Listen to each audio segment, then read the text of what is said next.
지금부터 10년 전입니다.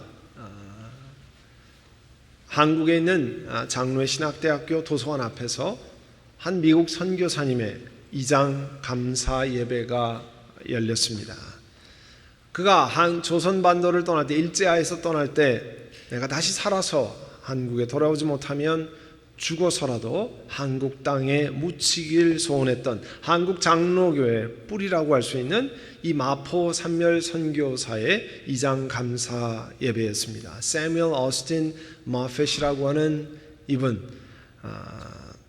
이분이 1939년에 이 캘리포니아의 공동묘지에 묻혀 계셔서 지난 67년 동안 계셨는데, 한국 장로교회가 이분을 미국의 공동묘지에 그냥 묻히게 할 수 없다, 우리 한국 장로교회 뿌리가 되시기 때문에, 그래서 장로회 신학대학교의 교정으로 동상을 만들고 이장을 했습니다. 이 마포 산멸 선교사님은 자기의 26살 생일이 되는 날에 1890년 1월에 한국의 조선에 도착했습니다. 그리고 46년을 조선 땅을 위해서 헌신하고, 그 아드님 가운데 두 분도 역시 선교사로, 목사로, 한 분은 대구의 동산병원을 시작한 의료 선교사로 한국 땅에 헌신했습니다.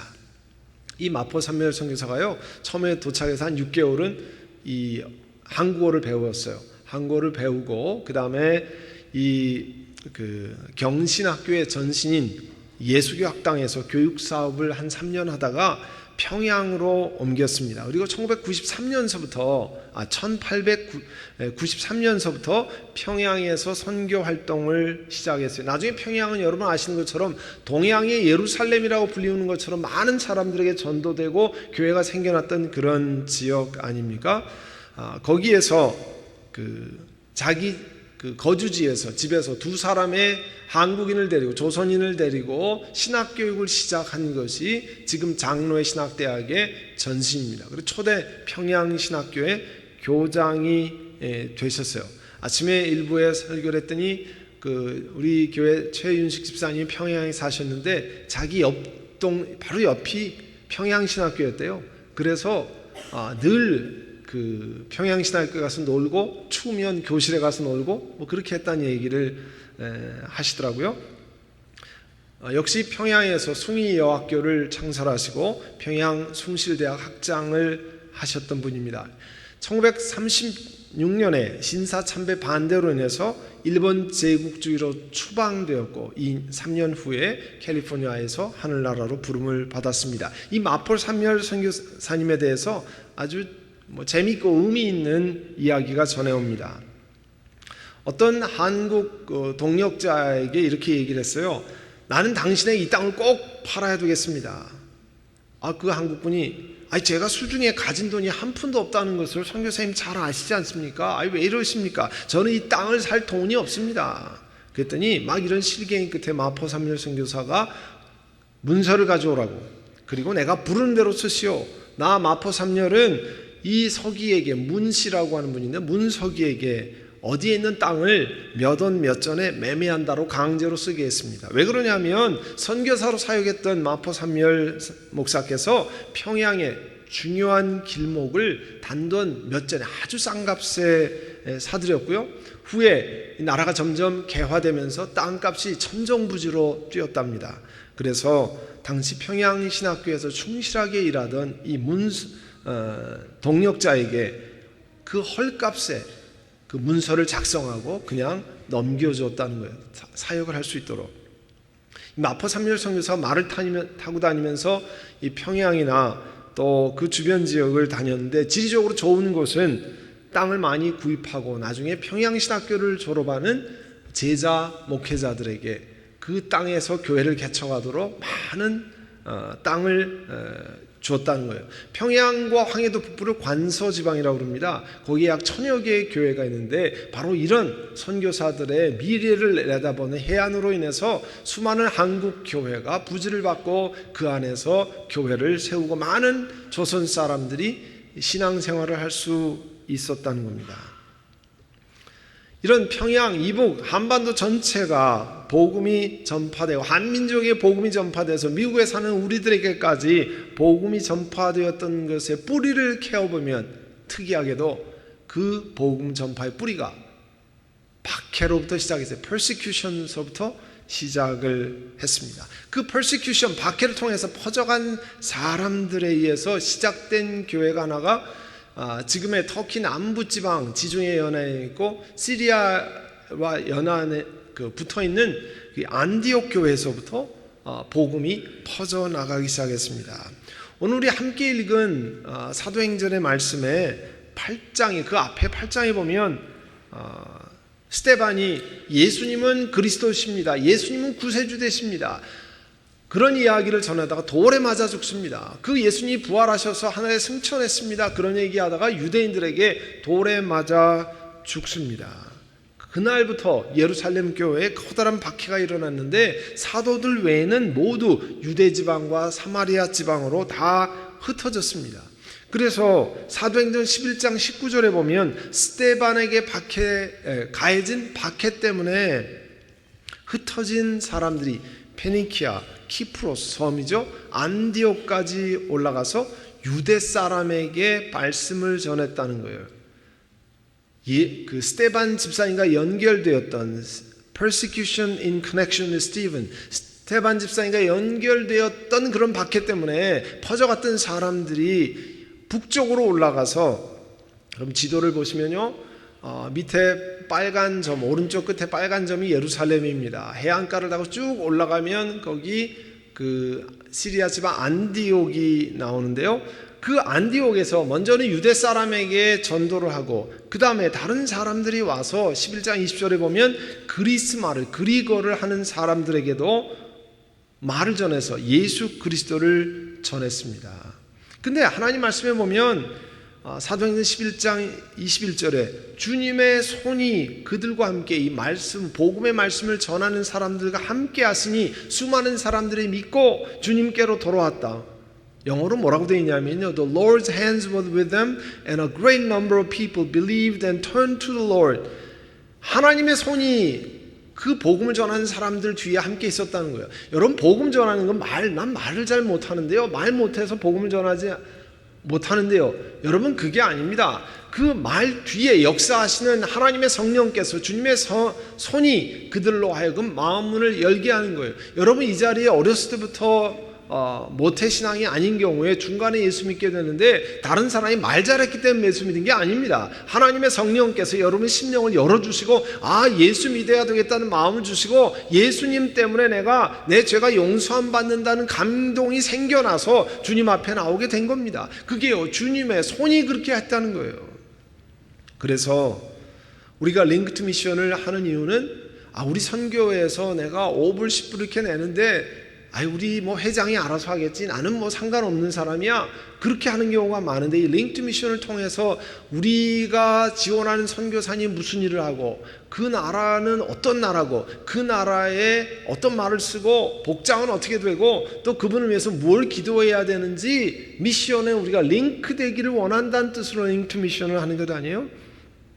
그렇기 때문에 복음이 전파되는 건요, 선교사님이 혼자 하는 게 아닙니다. 그분이 그 나라 말을 잘하고 가서 열심히 했기 때문에 복음이 증거되는 그런 면이 있지만, 사실은 그 뒤에서 기도하는 사람들이 하나님 복음의 문을 열어주시기를 원합니다. 그 선교사님 말씀을 전할 때 심령의 문이 열리고 하나님 앞에 돌아오는 역사가 일어나게 해주십시오. 그렇게 기도해야 되는 겁니다.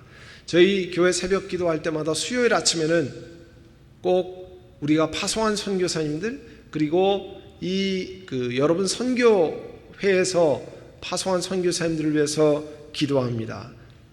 여러분들도 기도하지만 또 중보기도 사역자들도 선교사님들을 위해서 기도하고, 교회 중보기도 팀이, 선교사들을 위한 중보기도 팀이 따로 있습니다. 그래서 토요일 아침마다 그분들을 위해서 기도해요. 이런 일들이 일어났는데요, 이방 지역, 그러니까 유대인이 아닌 이방 지역에 복음이 증거됐다는 소식을 듣고 예루살렘에서 그 위에 안디옥에 바나바라고 하는 사역자를 파송합니다. 그 바나바가 거기 가서 말씀을 전해서 많은 사람들이 주님 앞에 돌아오게 되는데, 이제 조금 위로 올라가면 터키 남부지방에 다소라는 곳인데 그것이 사도 바울의 고향이에요. 다소에 머물고 있던 사울을 불러서 안디옥 교회에 같이 옵니다. 같이 와서 많은 사람들에게 복음을 가르치고 생명을 전하는 일을 했어요. 거기에서 처음으로 예수 믿는 사람들을 그리스도인이라, 크리스티아노스, belong to Jesus, 예수께, belong to Christ, 그리스도께 속한 사람이라 그래서 그리스도인, 크리스찬이라 그렇게 부르는 거예요. 그런 지역이 일어났던 것이, 그런 일이 일어났던 것이 안디옥이에요. 안디옥. 그런데 소식을 안디옥에 있는 사람들이 듣지 않으니까 저 밑에 예루살렘 유대 지역에 기근이 아주 심해가지고 먹을 게 없다는 거예요. 그래서 자기들이 헌금했어요. 구제헌금, mercy offering을 해서 구제헌금을 해서 그거를 바나바와 사울에게 맡겼습니다. 가서 우리 대신에 이곳에 가서 먹을 걸 사서 유대에 있는 그리스도인들에게 우리의 사랑을 전해달라, 그렇게 이야기를 했습니다. 그래서 두 사람이 내려갔어요. 그 얘기는 뭡니까? 중요한 물질을 맡겼다고 하는 것은 바나바와 사울이 안디옥 교회에 신뢰를 받는 인물이라고 하는 사실을 알 수 있잖아요. 여러분이 집에 가서는 11장서부터 좀 읽으시길 바랍니다. 사도행전 11장, 12장, 13장 이렇게 읽어나가면 오늘 본문이 흐르는 말하는 내용을 더 깊이 알 수 있습니다. 12장에 가면요, 스데반이 돌에 맞아 죽은 다음에 핍박이 일어나서 다 예루살렘의 장로들을 제외하고는 다 도망갔다고 그러는데, 그뿐이 아니라 예루살렘 교회 리더인 요한과 야고보를 핍박해서 죽이고 또 베드로를 감옥에 잡아 집어넣는 그런 일이 생겼어요. 그 얘기는 뭐냐면 계속해서 복음을 예수 믿는 사람들에게 박해하는 persecution이 있는 현장이 소개되고 있습니다. 우리는 그렇게 생각해요. 편안하게 평안한 화평한 곳에서 복음이 더 잘 증거되지 않겠는가. 그런데 성경에 보면 박해 현장에서, 고난의 현장에서 하나님 말씀이 더 널리 퍼지고 믿는 사람이 많아졌다는 거예요. 12장 24절에 그렇잖아요. 돌에 맞아 죽고 지도자들이 죽임을 당하고 감옥에 갇히고 도망가고, 그 속에서 이상하게도 12장 24절은 하나님 말씀이 더 멀리 퍼지고 믿는 사람이 많아졌다고 얘기합니다. 여러분, 빌리 그레엄 크루세이드로 유명한 그 빌리 그레엄 전도단에서 미국 크리스찬들에게 경고한 게 있습니다. 이제 미국은 더 이상 예수 믿고 편안하게만 가는 것이 아니라 예수 믿는 것 때문에 핍박, persecution이 있는 나라가 됐습니다. 여러분 준비하시기를 바랍니다. 마음을 잘 정돈하시기를 바랍니다. 그렇게 말씀하고 있습니다. 그런데 그렇게 하면 예수 믿는 것이 어려워지지 않겠느냐, 복음 전하는 것이 어려워지지 않겠느냐. 성경은 박해 현장 속에서 더 많은 사람들이 예수 그리스도의 복음을 받아들였다고 하는 것을 전하고 있습니다. 그런데 이 안디옥 교회예요, 안디옥 교회를 섬기는 중요한 일꾼들 5명의 이름이 13장 1절에 나옵니다. 첫 번째가 바나바고, 두 번째가 시므온, 세 번째가 루기오, 네 번째가 마나엔, 그 다음에 사울이에요. 이 5사람을 소개하고 있어요. 아마 바나바가 우리로 말하면 그 안디옥 교회의 목회자와 비슷한 역할을 했을 거예요. 제일 앞장서서 그런 역할을 했는데, 그래서 바나바가 제일 먼저 소개됐던 것 같아요. 그렇게 이 지도자의 이름을 소개하고, 그 다음에 안디옥 교회 사람들이 13장 2절에 보면 하나님께 예배드리고 금식하고 패스팅하고 하는 일을 했는데, 성령 하나님이 그들에게 말씀했습니다. 뭐라고 하나님께서 말씀하냐면, 너희는 나를 위해서, 너희 안디옥에 있는 그리스도인들은 나를 위해서 바나바 사울을 따로 세우라. 내가 그들에게 맡기려 하는 일이 있다는 거예요. 만약에 우리가 안디옥 교회라고 생각합시다. 안디옥 교회라고. 안디옥 교회라고 생각하면 이렇게 하는 거예요. 하나님께서 어느 날 우리 교회에게 말씀을 주시는데, 하나님의 사역을 위해서 고 목사와 박진성 목사와 남성도 목사, 김성직 목사를 다른 데 사역하기 위해서 사임시키고 딴 데로 보내라, 이렇게 얘기하는 거예요. 여러분, 안디옥 교회로 봐서는 굉장한 충격이었을지 모릅니다. 안디옥 교회를 위해서 복음을 전하고 그들을 세우는데 중요한 역할을 했던 바나바, 그와 함께 동역했던 사울을 하나님의 일을 위해서 따로 빼놓으라, 하나님께서 말씀하는 겁니다. 그런데 성경에 보면 안디옥 교회 교인들이 기도하면서 금식하면서 그 말씀에 순종했다고 그랬습니다. 그리고 다른 지역에 복음을 전하는 일을 위해서 이 바나바와 사울을 선교사로 다른 지역으로 파송하고 떠나보냈다는 말을 하고 있습니다. 여러분, 바나바 사울이 가는 길은요, 아무도 무슨 것이 놓여있는지, 어떤 어려움이 놓여있는지 알지 못합니다. 이 사도행전의 그 이후에 보면 여러 가지 그 험난한 시간들을 통과하지만 그들이 파송받을 땐 단순히 순종하고 나아갔고 안디옥 교회는 순종하고 보내는 일만 했습니다. 이들이 기독교 역사상 최초로 보내지는 선교사였습니다. 그 선교 지역에서 여러분 앞에 지도 보는 대로 배를 타고 키프로스라고 하는, 옛날에 성경은 구브로라고 되어 있죠. 키프로스라는 섬으로 가서부터 선교가 시작되고 그 선교가 돌아 아까 사무엘 마페 같은 마포 삼열 목사님과 같이 조선 땅에 들어와서 평양 땅에, 저 전라도 땅에 복음이 전해지고 그 예수를 믿고 오늘 이 땅에 우리가 치노일스에서 함께 예배 드리는 겁니다. 바나바 사울이 성령 하나님이 가라고 하신 것을 따라 배를 타고 키프로스라고 하는 섬으로 갔습니다. 그리고 그 섬을 쭉 가로질러서 바보라고 하는 마을로 갔어요. 영어로는 파트모스 이렇게 되어 있어요. 그 지도를 구글 맵을 보니까 지금도 그 지역을 파트모스라고 그대로 바보라고 하는 지역이 그대로 있습니다. 그 마을로 갔어요. 바예수라고 하는 마술사를 만났습니다. 근데 마술사는 당시 어떤 사람들이었냐면, 당시 권세 있는 사람들이 중대한 일을 결정하려면 점성술, 별을 보고 점을 치는 사람이나 이런 그 바예수 같이 이 마술하는 사람들을 옆에 놓고 그 사람들에게 물었다고 그래요. 그 총독 서기오 바울 옆에 늘 이 사람이 있는데, 서기오 바울이라고 하는 총독 옆에 이 마술사가 있었는데, 그 총독은요, 바나와 사울 이야기를 듣고 하나님 말씀이 무엇인지 좀 듣기를 원했습니다. 그랬더니 이 마술사가 방해했다는 거예요. 그리고 총독으로 하여금 하나님의 복음을 듣지 못하게 방해했습니다. 우리가 2주 전에 스크루테이프 편지라고 하는 책에 대한 이야기를 들었습니다. 거기는 뭐가 나오냐면, 악령들이, 이블 스피릿들이 하나님 앞에 나오지 못하도록 방해한다고 하는 얘기를 들었어요. 여러분, 예수 믿고 영원한 사망에서 영원한 생명으로 옮겨가는 일은요, 일생일대 최대의 사건입니다. 그런데 그 이야기를 듣지 못하게 방해하고 복음을 듣지 못하게 하고 예수께로 우리의 마음을 돌이키지 못하게 하는 것은요, 성경에 보면 악령이 하는 일이라는 거예요. 이블 스피릿이 하는 일이라는 거예요. 오늘 그 얘기를 하고 있습니다. 총독이 하나님 말씀을 듣기를 원했는데 이 마술사가 방해했어요. 못 듣게 만들었습니다. 그랬더니 나오는 거 보세요. 13장 9절 10절에 뭐라고 말씀합니까? 여기에 바울의 로마식 이름을 처음 소개합니다.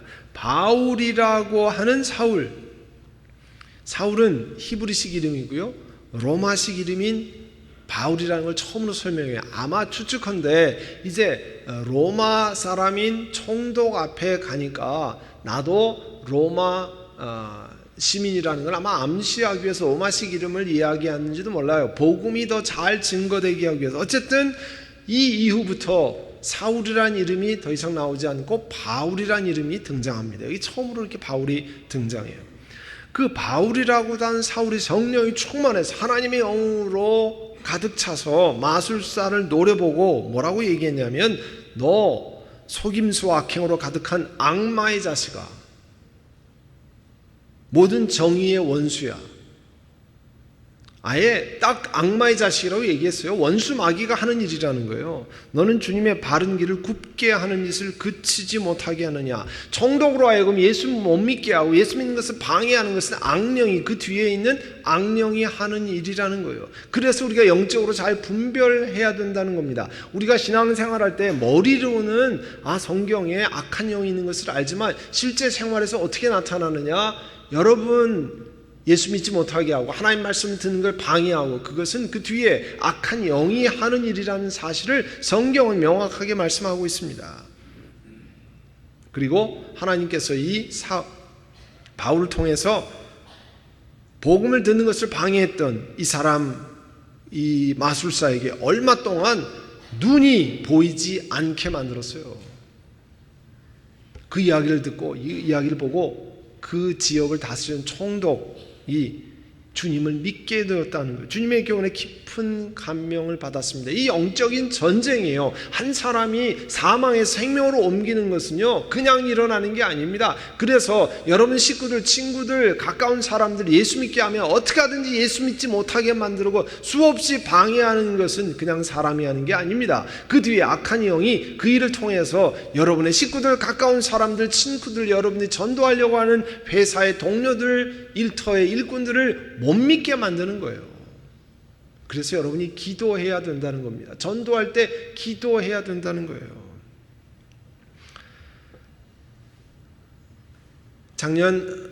금년이네요. 금년 2월에 저희 교회 금요일 날 한번 오셔서 말씀을 나누었던 우리 침례교단에 속한 선교사님 이야기를 좀 나누려고 합니다. 이분이 박완주 선교사님 오른쪽이고, 왼쪽인 박미영 선교사님, 저희 교회와 동역하는 GMP 선교사로 헝가리에 가시는데, 제가 어저께도 이제 이 설교를 정리하면서 다시 통화를 했어요. 명확하게 정확히 전하기 위해서. 이분이 1994년에 북가주에 있는 산호세에서 주님의 침례교회를 개척했어요. 그때 개척하고 한 1년 반 정도 됐는데요, 새벽 기도를 인도하고 자기 집 이제 아파트 앞에 차를 길거리에 스트리트에 파킹을 했습니다. 그런 다음에 트렁크에서 뭘 꺼내기 위해서 트렁크를 열어서 뭐를 꺼내는데 그 다음에 정신을 잃었어요. 그리고 깨어보니까 병원이었다는 거예요. 나중에 보니까 자기가 트렁크에서 물건을 꺼내는데 24살 먹은 미국 아가씨가 모는 차가 그냥 와서 들이받았어요. 뒤를. 자기가 붕 떠가지고 다른 그 증언하는 사람들이 붕 떴다가 떨어졌다는 거예요. 산소 마스크를 쓰고 정신이 나서 보는데 왼쪽 다리가 좀 이상하더래요. 그래가지고 산소 마스크를 썼으니까 손에다가 자기 부인에게 여보, 내 왼쪽 다리가 잘 안 움직여 이렇게 했더니 부인이 이야기를 하는데 설명이 이렇습니다. 몸도 많이 망가졌지만 그래도 오른쪽 다리는 괜찮은데 왼쪽 다리는 무릎 이하가 다 망가지고 폐혈증이 심해서 그냥 놔두면 사망하니까 의사가 절단해야 된다는 거예요. 앰퓨테이션 해야 된다는 거예요. 부인이 결정해서 하는 거예요. 뭐 혼수 상태니까. 그래서 할 수 없이 내 다리가 아닌데 내가 어떻게 결정합니까? 시간을 좀 주십시오. 거기서 기도하면서 할 때 하나님이 주시는 평안이 있어서 뭐 의사가 그렇지 않으면 사망한다 그러니까 남편의 다리를 절단하는데 동의했답니다. 그리고 남편의 다리를 수술해서 절단을 했어요. 그 설명을 산소 마스크를 쓰고 있는 남편에게 했습니다. 그랬더니 남편이 종이에다 쓰는데 뭐라고 쓰냐면 여보 이제 나는 구두는 한 짝만 있어도 되겠네, 그렇게 썼다는 거예요. 자기 의지와는 상관없이 마치 찬물을 한 바가지 시원하게 들이키는 것 같은 그런 은혜의 경험을 했다는 거예요. 다리가 잘렸다는데, 왼쪽 다리가 움직일 수 없다는데, 그러면서 하나님 주신 평강과 하나님 주신 감사를 주체할 수 없었다는 거예요. 다리가 절단된 상황에서도 하나님 주시는 기쁨과 감사로 인해서 녹음기에 대고 석 달 반을 병원에서 입원해 있어야 되는데 녹음기에다가 녹음을 해가지고 자기가 개척했던 교회 설교를 계속했습니다. 자기가 너무 감사한데 자기가 그 뒤에서 차가 와서 받았을 때 딸 아들이 3살, 1살이었대요. 만약에 그때 사망했으면 그 자녀들과 아내는 어떻게 살아갈까? 자기는 살아있다는 것이 너무 감사해가지고요, 그냥 마치 풍랑 속에, 폭풍 속에서 하나님 주신 평안이 나를 감싸는 그런 경험을 했다라는 거예요.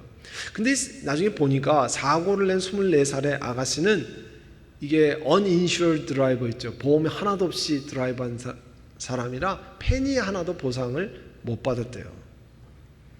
94년인가 5년 그 얘기인데요.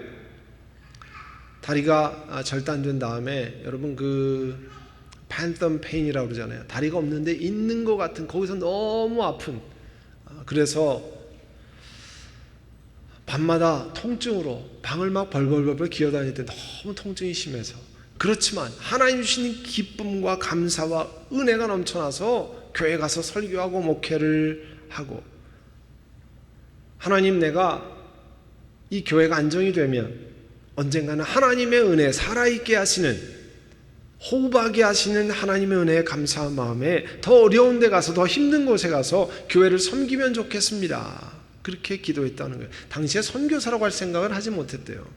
그러다 개척 12년 만에 사노세 다운타운에 교회를 사고 교회 헌당 예배를 드린 다음에 2년 후 2008년에 북가주에서 세계 선교대회가 열렸는데, 그때 많은 은혜를 경험하고 돌아와서 자기 아내에게 하나님 나를 선교사로 부르시나 봐, 그렇게 얘기했다는 거예요. 그랬더니 자기 그 사모님도 똑같은 마음을 선교대회를 통해 주셨다고 그러더래요. 그래서 우리 부부가 선교를 가라고 하나님이 부르시는구나. 그런데 어느 날 크리스찬 신문에 헝가리의 로마니 선교, 우리는 집시라고 많이 부르는데 로마니라고 원래는 부르죠. 로마니 선교에 대한 글이, 어느 선교사님 글이 났어요. 이 유럽에 나오는 집시 로마니는 인도에서 온 인도 사람들입니다. 500년 동안 유럽을 방황하면서 방황하는 아주 천한 취급을 받는, 천대를 받는 족속이 유럽의 집시 로마니인데, 이분들을 위해서 선교를 하는 분이 글을 썼더래요.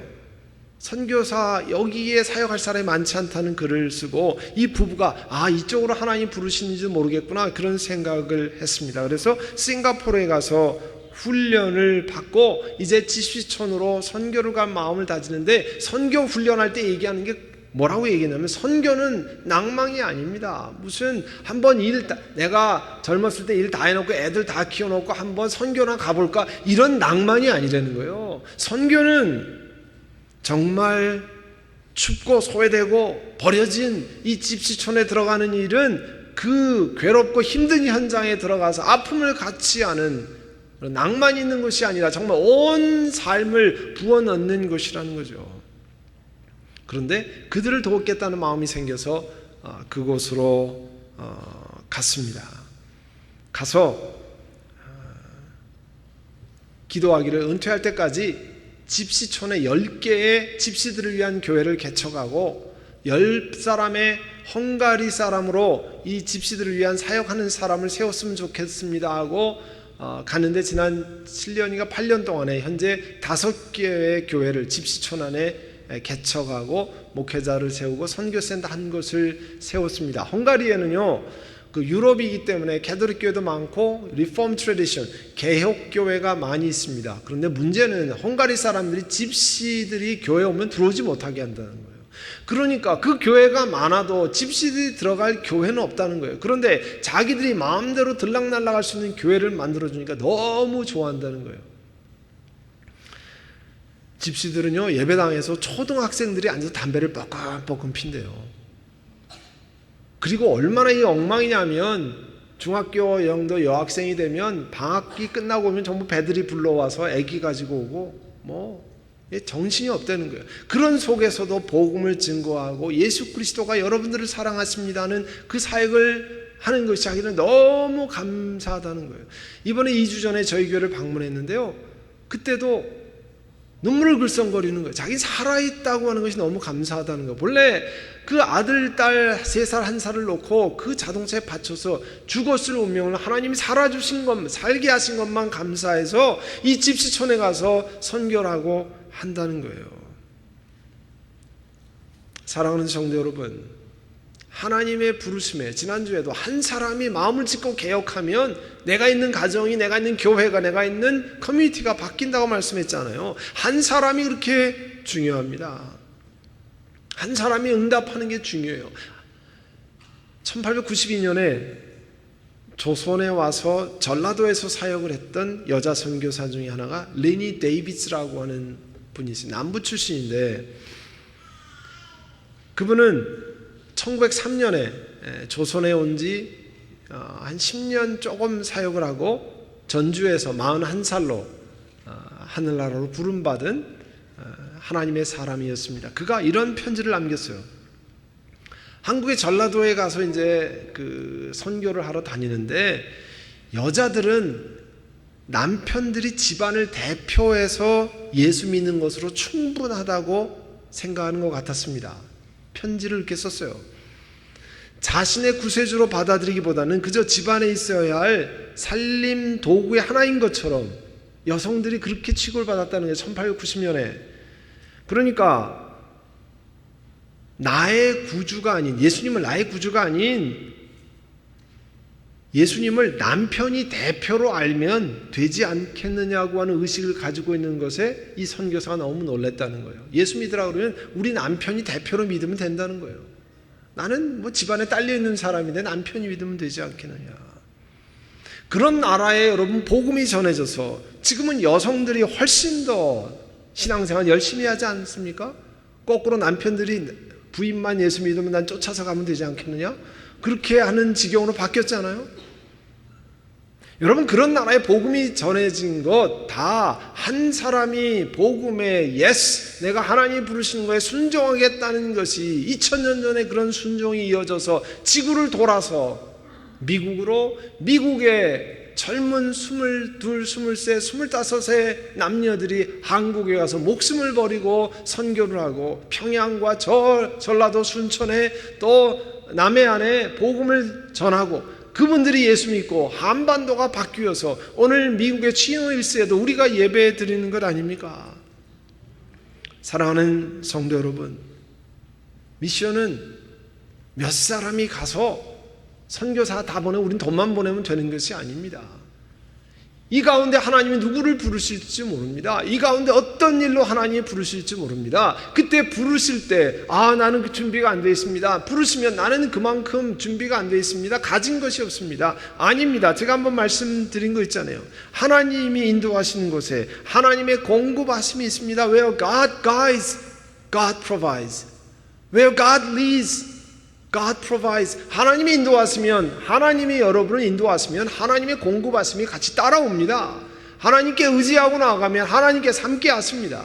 우리 선한목자 교회도 하나님의 인도하심에 따라 하나님이 어떤 사역을 하는 것으로 부르실지, 어떤 일을 맡길지 모르지만 하나님이 부르시는 것에 yes, 아멘 하면 하나님께서 공급하시고 하나님 필요한 사람을 주시고 필요한 재주를 주시고 필요한 물질을 허락하실 줄로 믿습니다.